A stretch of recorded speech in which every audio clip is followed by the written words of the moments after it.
नमस्कार दोस्तों, मैं यश गौतम आपका स्वागत है मेरे यूट्यूब चैनल पर। दोस्तों आज इस वीडियो में मैं आपको सिखाने वाला हूँ फॉर्म 16 से ITR 1 कैसे फाइल करें, वो भी फाइनेंशियल ईयर 21-22 और असेसमेंट ईयर 22-23 के लिए, जो कि अब की बार कुछ चेंजेस आए हैं ITR फॉर्म में। वो क्या चेंजेस हैं आगे इस वीडियो में मैं आपको बताऊँगा।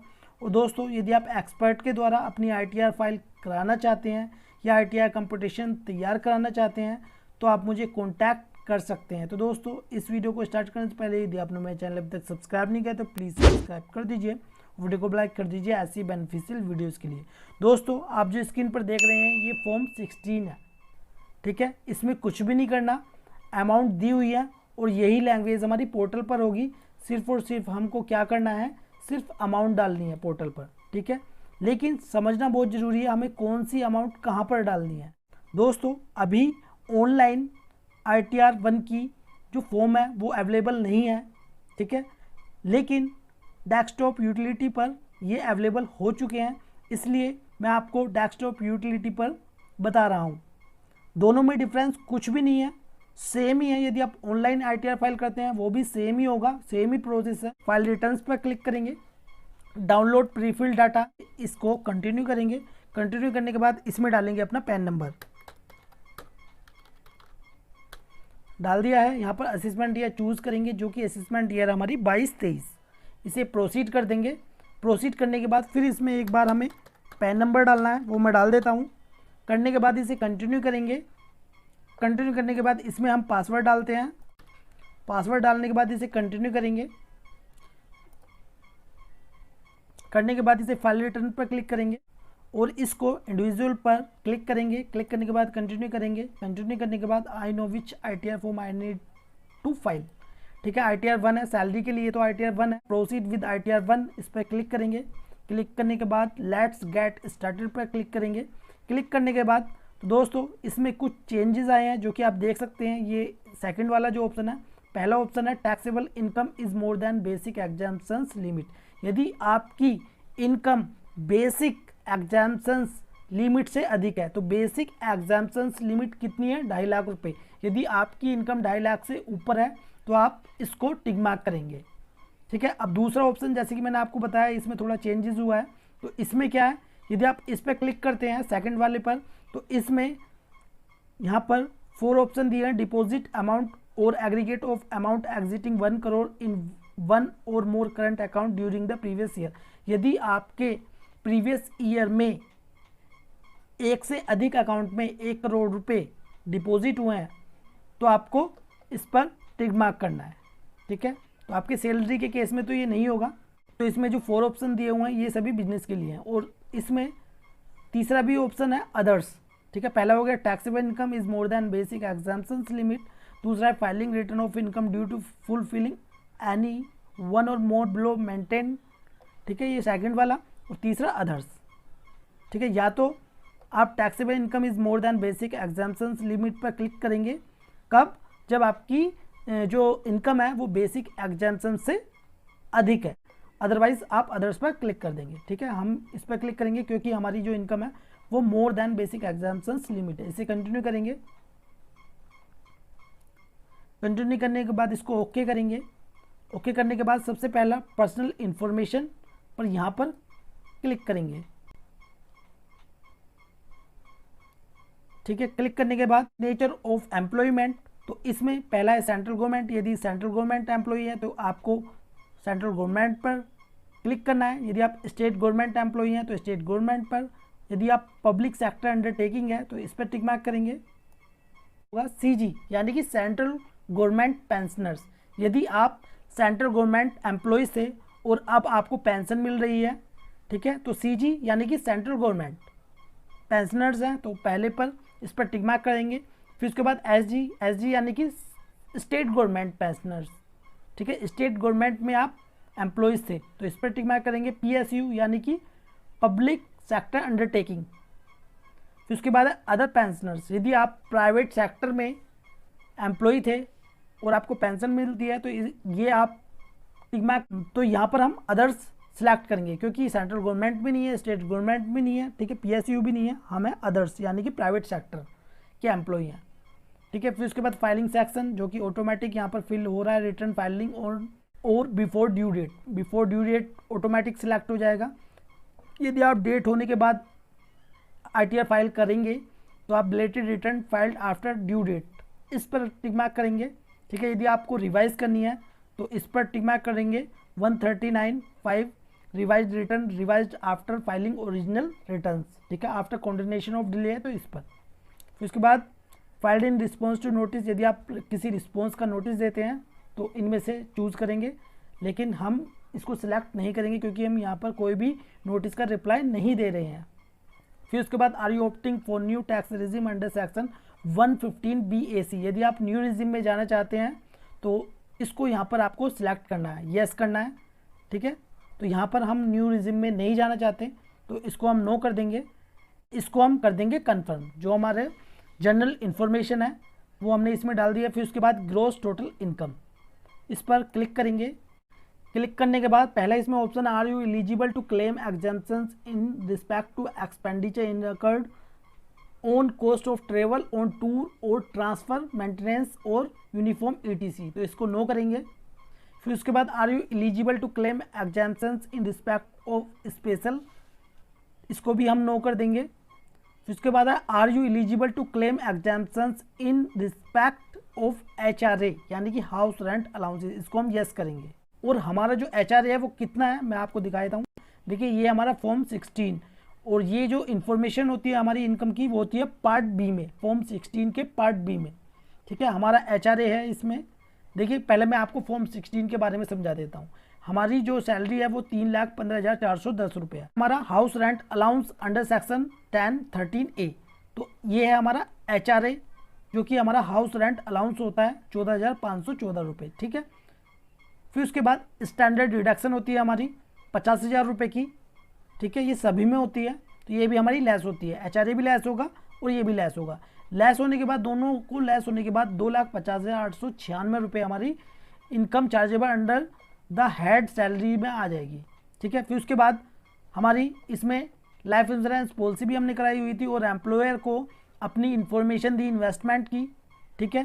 तो दोस्तों कभी कभी होता क्या है, जब हम एम्प्लॉयर को इन्फॉर्मेशन देते हैं अपनी इन्वेस्टमेंट की तो उसमें कुछ हमारी इन्वेस्टमेंट रह जाती है, यानी कि हम इन्वेस्टमेंट बाद में करते हैं तो उसका क्या करें, तो उसको भी ऐड कर सकते हैं। लेकिन आपको ध्यान रहे एम्प्लॉयर को फुल इन्फॉर्मेशन आपको देनी है अपनी इन्वेस्टमेंट की। ठीक है। तो हमारी LIC थी 24,500 रुपये की। ठीक है। होने के बाद जो हमारी टैक्सेबल इनकम आई वो 2,26,396 रुपये आई। ठीक है। ये तो थी सैलरी से इनकम। उसके बाद मैंने यहाँ पर ITR कंप्यूटेशन भी अपनी तैयार की हुई है, मैं आपको दिखा देता हूँ। तो दोस्तों आप जो स्क्रीन पर देख रहे हैं ये मेरी ITR कंप्यूटेशन है जो कि मैंने खुद तैयार की है। यदि आप एक्सपर्ट से अपनी ITR कंप्यूटेशन जो आप स्क्रीन पर देख रहे हैं यदि आप तैयार कराना चाहते हैं तो मुझे कॉन्टैक्ट कर सकते हैं। ठीक है। तो सबसे पहले हम क्या करेंगे, हम फॉर्म 16 ही अपना ओपन करेंगे। ठीक है। क्योंकि हमें सबसे पहले सैलरी से जो इनकम है वो डालनी है। तो एक बार फिर चलते हैं, कितना था हमारा HRA 14,514 रुपये हमने इसमें डाल दिया। फिर उसके बाद are you eligible to claim exemptions in respect of leave travel allowance, तो इसको करेंगे हम नो क्योंकि हमें लीव ट्रेवल अलाउंस नहीं मिला है। Are you eligible to claim any other exemptions from salary income, तो इसमें नहीं, और कोई एग्जाम्पशंस नहीं मिली है, इसे कंटिन्यू कर देंगे। अब देखिए सबसे पहले हमारी सैलरी, यदि आपकी एक कंपनी से सैलरी आ रही है तो आप ITR 1 फाइल कर सकते हैं। यदि 2 से आ रही है तो आपको ITR 2 फाइल करना होगा। ठीक है। एक आ रही है तो ITR 1 फाइल करेंगे, 2 से आ रही है तो ITR 2 फाइल करेंगे। ठीक है। फिर उसके बाद इनकम फ्रॉम हाउस प्रॉपर्टी, आपका रेंट एक प्रॉपर्टी से आ रहा है तो आप ITR 1 फाइल करेंगे। यदि एक से ज़्यादा प्रॉपर्टी से रेंट आ रहा है तो आप ITR 2 फाइल करेंगे। फिर उसके बाद इनकम फ्रॉम अदर सोर्सेज, यदि इनकम फ्रॉम अदर सोर्सेज से इनकम है तो आप ITR 1 ही फाइल कर सकते हैं। जैसे कि मान लीजिए आपने कोई FD कराई, FD पर आपका TDS कट गया लेकिन आपकी जो इनकम थी वो टैक्सेबल नहीं थी और आप चाहते हैं कि अपना जो TDS है वो रिफंड लेने के लिए। ठीक है। तो वो भी हमारा इनकम फ्रॉम अदर सोर्सेज में आता है। तो हमारी इनकम फ्रॉम सैलरी इसको एडिट पर क्लिक करेंगे। क्लिक करने के बाद अब देखिए मैं आपको दिखा देता हूँ। देखिए ये salary as per provisions content in section 71, ठीक है। अब इसमें हम देखते हैं सैलरी वाले सेक्शन में, सैलरी एज पर सेक्शन 71, ठीक है। तो ये हमारा सेक्शन है, इसमें डालेंगे कितनी 3,15,410 रुपये, ठीक है। तो मैक्सिमम ऑटो फिल होकर आता है। तो जैसे कि हमारा HRA था allowance to meet expenditure incurred on house rent 14,514, जो कि हमने पहले डाल चुके हैं, ठीक है। यहाँ पर आ चुका है। हमारी कितनी होगी 2,50,896 रुपये। एक बार हम इससे क्रॉस चेक कर लेते हैं। जैसे कि मैंने आपको बताया था 3,15,410 रुपये हमारी ग्रोस सैलरी है, ठीक है। HRA था 14,514 रुपये का, जो कि हमारा माइनस हुआ। फिर उसके बाद 50,000 रुपये स्टैंडर्ड डिडक्शन थी, तो 2,50,896 रुपये। तो 2,50,896 रुपये बिल्कुल करेक्ट। हमें कुछ भी नहीं करना पड़ा यहाँ पर, सिर्फ हमने फॉर्म 16 से देखकर हमारा कौन सा सेक्शन है, ठीक है। जैसे कि हमारा सेक्शन था 71, तो हमने यहाँ पर ये अमाउंट डाली। उसके बाद हमने HRA डाला था और हमारी स्टैंडर्ड डिडक्शन ऑटोमेटिक ही आ जाती है। इसको सेव कर देंगे, ठीक है। ये तो हो गया हमारा सैलरी का पार्ट। अब हम इसको फॉर्म 16 को बंद कर देते हैं, क्योंकि हमने ITR कंपटीशन भी तैयार की हुई है। तो हमारी जो सैलरी थी 2,50,896 रुपये थी, ठीक है। फिर उसके बाद इनकम फ्रॉम अदर सोर्सेज 1,50,000 रुपये हमारी इनकम फ्रॉम अदर सोर्सेज से। FD इंटरेस्ट कितना है 8500 रुपये, जो कि हमारा अदर सोर्सेज इनकम होती है। Interest on saving bank account कितना है 1,500 रुपये। और कमीशन इनकम है हमारी 1,40,000 रुपये। इनकम फ्रॉम हाउस प्रॉपर्टी से नहीं है कोई भी इनकम, हमारी ये इनकम फ्रॉम अदर सोर्सेज से, ठीक है। तो यहाँ पर सबसे पहले हमारा इंटरेस्ट फ्रॉम डिपॉजिट, तो ऑटोमेटिक ही फिल होकर आ रहा है 533 रुपये, लेकिन हमारा FD पर इंटरेस्ट ज़्यादा है, तो हम इसको एडिट करेंगे।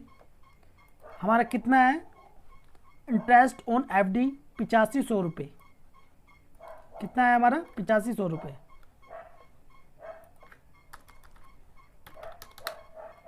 डाल दिया, इसको सेव कर देंगे। फिर इसको ऐड अनदर और करेंगे इसमें ऐड। तो देखिए जैसे कि हमारी any other income, any other कौन सी थी कमीशन इनकम, ठीक है। कितनी थी 1,40,000 रुपये।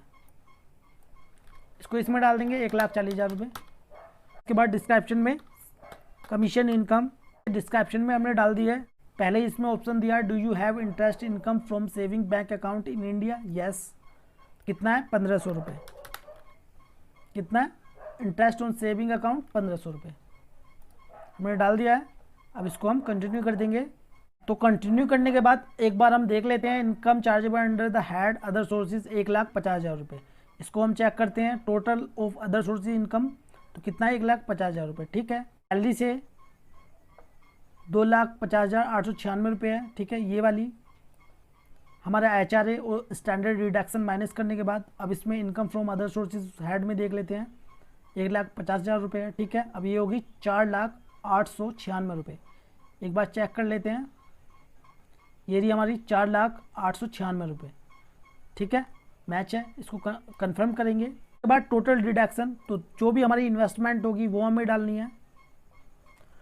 तो हमारी जो डिडक्शन थी वो हम चेक कर लेते हैं। तो हमारी 80C में जो कि लाइफ इंश्योरेंस प्रीमियम की 24,500 रुपये थी, और 80 TTA जो कि हमारा सेविंग इंटरेस्ट था 1,500 रुपये, जो कि मैक्सिमम, यदि मैक्सिमम आपकी सेविंग इंटरेस्ट से 10,000 रुपये है तो मैक्सिमम हम 10,000 रुपये 80 TTA में डिडक्शन ले सकते हैं, 10,000 तक यदि मैक्सिमम होगी, उससे ज़्यादा नहीं। ये हमारी 80C, इसको हम यस करेंगे। कितनी है हमारी 24,500 रुपये। इसमें डाल देंगे 80CCD, ये भी नहीं है। 80D जो कि मेडिकल इंश्योरेंस की होती है, ठीक है। डिडक्शन ये भी नहीं है। 80E भी नहीं है। 80 TTA है, आप देख सकते हैं 80 TTA यहाँ पर भी मैंने डाला हुआ 80 TTA। इसको यस करेंगे। यस करने के बाद तो 80 TTA अब की बार क्या होगा ऑटो फिल होकर आएगा, जो कि हमने खुद ही डालने की कोशिश की लेकिन इसमें नहीं ले रहा है ऑप्शन, ठीक है। इसको रहने देंगे, कोई बात नहीं, ज़्यादा नहीं है। इसको कंटिन्यू कर देंगे। बट अभी हमारा जो पोर्टल पर अपडेट नहीं हुआ है सेविंग इंटरेस्ट, इसे कंटिन्यू कर देंगे, कंफर्म कर देंगे। कंफर्म करने के बाद टैक्स पेड, इस पर यहाँ पर क्लिक करेंगे। क्लिक करने के बाद इसको कंफर्म कर देंगे। फिर उसके बाद टैक्स लायबिलिटी यहाँ क्लिक करेंगे। क्लिक करने के बाद जैसे कि आप देख सकते हैं हमारी ग्रोस टोटल इनकम है 4,0896 रुपये। इसमें से हमारी माइनस हो जाएंगी डिडक्शन, जो कि हमारी 80C की डिडक्शन थी 24,500 रुपये। इसको लेस करने के बाद हमारी टैक्सेबल इनकम कितनी होगी 3,76,400 रुपये। अब हमारा टैक्स कितना बना, tax payable on total income 6320 रुपये। यदि टैक्स आपका 12,500 है तो आपकी रिबेट मिल जाएगी, उससे आपको कोई भी टैक्स पे नहीं करना। यदि इसे प्रोसीड कर देंगे, प्रोसीड करने के बाद इसे प्रीव्यू रिटर्न पर क्लिक करेंगे, प्लेस डालेंगे यहाँ पर, मैं डाल देता हूँ गाजियाबाद। फिर उसके बाद यहाँ पर टिक मार्क करेंगे, इसे प्रोसीड टू प्रीव्यू पर क्लिक करेंगे। क्लिक करने के बाद आपको केयरफुली रीड करना है, जो आपने आईटीआर फॉर्म फिल किया है वो सही है या नहीं है, या कोई मिस्टेक तो नहीं है। आपको केयरफुली इसको रीड करना है। इसे प्रोसीड टू वैलिडेशन पर क्लिक करेंगे। यदि इसमें कोई एरर होती है तो यहाँ पर एरर शो हो जाती है, और एरर जो होती है उस पर हम क्लिक करते हैं। क्लिक करने के बाद जहाँ पर एरर होती है हम वहाँ पर पहुँच जाते हैं, और उसको हम ठीक करके फिर दोबारा से हमें वही प्रोसेस करना होता है, ठीक है। लेकिन इसमें कोई भी एरर नहीं है, वैलिडेशन सक्सेसफुली इसमें आ गया है। अब हम चलते हैं, अब हमारी आईटीआर का जो फॉर्म है ये फिल हो चुका है। अब इसको प्रोसीड टू वेरिफिकेशन करेंगे, यानी कि ओटीपी के द्वारा। तो प्रोसीड टू वेरिफिकेशन पर क्लिक करेंगे। क्लिक करने के बाद एक बार इसमें पैन नंबर डालेंगे, इसे कंटिन्यू कर देंगे। कंटिन्यू करने के बाद इसमें मैं पासवर्ड डाल देता हूँ, कंटिन्यू करेंगे। अपलोड रिटर्न पर क्लिक करेंगे। अब इसके बाद देखिए, आप देख सकते हैं इसमें 3 ऑप्शन आ रहे हैं। ई वेरीफाई नाउ, जो कि instant e verification, Aadhaar OTP, pre validated bank account, pre validated demat account. तो आप इसमें 3 तरह से अपनी आईटीआर को ई वेरीफाई कर सकते हैं। किससे? जो आपके आधार में रजिस्टर्ड मोबाइल नंबर है उस पर ओटीपी आएगा, ठीक है, उसके द्वारा, प्री वैलिडेटेड बैंक अकाउंट के द्वारा, और प्री वैलिडेटेड डीमेट अकाउंट के द्वारा, ठीक है। 3 ऑप्शन दिए गए हैं ई वेरीफाई के लिए। E verify later you can submit the return now and e verify within 120 days of submission. Submission से यानी कि आप जब सबमिट कर देंगे 120 दिन तक आप ई वेरीफाई कर सकते हैं। फिर उसके बाद you can submit the return now and verify the return by sending a signed ITR V to the income tax department by normal speed post within 120 days, ठीक है। यानी कि आपने सबमिट तो कर दी, स्पीड पोस्ट के द्वारा income tax department भेजना चाहते हैं तो थर्ड पर टिक मार्क करेंगे, ठीक है। ई वेरीफाई करना चाहते हैं तो फर्स्ट पे, और यदि आप 120 दिन में यानी कि करंट में ई वेरीफाई नहीं करना चाहते, आप चाहते हैं मैं बाद में करूंगा, तो 120 दिन तक मैक्सिमम टाइम इसमें दिया हुआ है, आप बाद में भी कर सकते हैं। यदि आप बाद में करना चाहते हैं तो इस पर क्लिक करेंगे, और यदि आप अपनी आईटीआर को भेजना चाहते हैं इनकम टैक्स डिपार्टमेंट में तो थर्ड पर टिक मार्क करेंगे। तो सबसे अच्छा जो ऑप्शन है वो है ई वेरीफाई नाउ, यानी कि आधार ओटीपी से, ठीक है। इसे कंटिन्यू करेंगे। कंटिन्यू करने के बाद पहले ही इसमें ऑप्शन दिया I would like to e verify using OTP on mobile number registered with Aadhaar. सबसे अच्छा जो ऑप्शन है आईटीआर को वेरीफाई करने का ये फर्स्ट वाला है। इसमें क्या होगा, जैसे हम यहाँ पर क्लिक करेंगे, क्लिक करने के बाद इसे कंटिन्यू करेंगे। कंटिन्यू करने के बाद एक ओटीपी जाएगा, आपके जो आधार में मोबाइल नंबर रजिस्टर्ड है वो मोबाइल नंबर पर जो ओटीपी जाएगा वो आपको डालना होगा, और ये ई वेरीफाइड हो जाएगी।